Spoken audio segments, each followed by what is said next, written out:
The title of this podcast is When People Come to ToBeRe.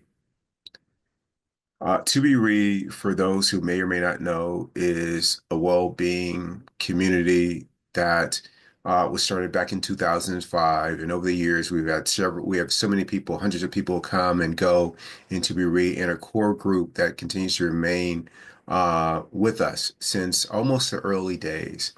And what you can expect when you come to ToBeRe is you can expect to hear thank you throughout the entire exercise session if that's what we're doing. You can expect it to be greeted with kindness. You can expect it to be, observe people really working hard, not only on the exercises, but supporting each other. And the easiest part is supporting each other by helping move weights, change weights, saying thank you, being connected, being truly interested in other people. That's what you can expect. On Sundays, we begin sessions with gratitude. And at the end of it, we end one session with gratitude, and another session is about to start. So we all participate in that. And it's just so wonderful to start the week hearing people share what they're grateful for. It is such a beautiful thing. And I couldn't be happier for it about that. And so when people hear about, ask people that are part of TubeRe, like, so what are you doing? You look fantastic. Or, you seem happy, or you're so positive.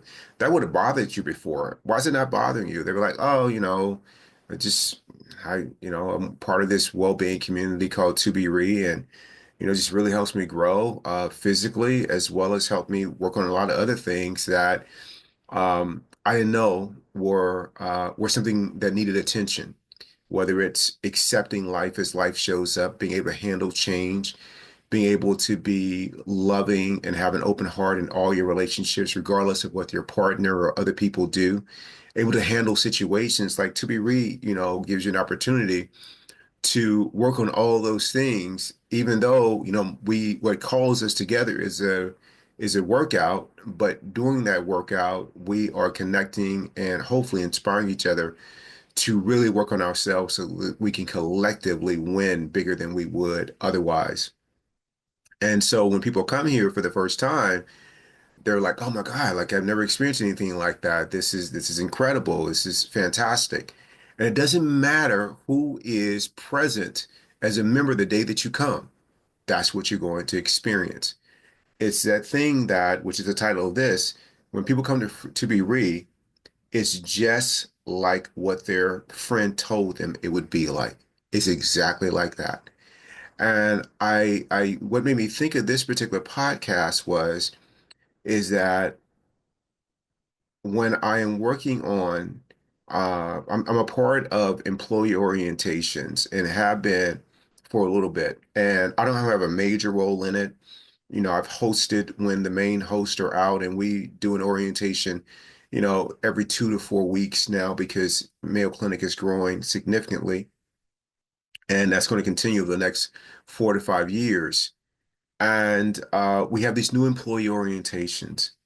And having spent some time on the floors, I know the quality of work that the people do there. I also know some of the challenges that just happen when people come together and they're not working on themselves, similar to what it would be if people came to the Marine Corps back in the early 90s and they ran into Keith 1.0. Like you'll know that the spirit of Marine Corps is about serving the country and helping to protect American citizens and so forth. But with that being said, you also, quickly find out that while that's the mission of the Marine Corps, we got a Keith 1.0 there who can't do anything but complain about everything.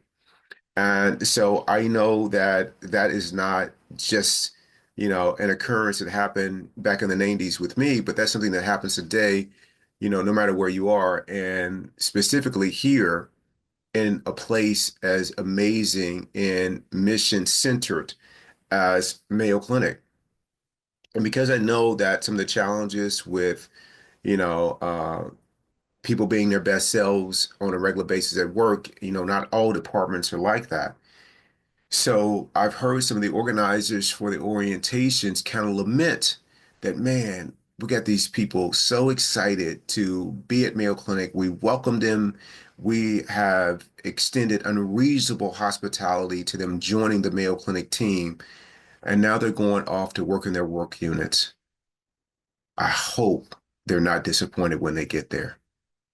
And having worked in some of those work units and knowing some other 1.0s that these people are going to who are really excited to be there, I know that they might be walking into a situation to where their work experience doesn't reflect uh, what we told them that Mayo Clinic is about.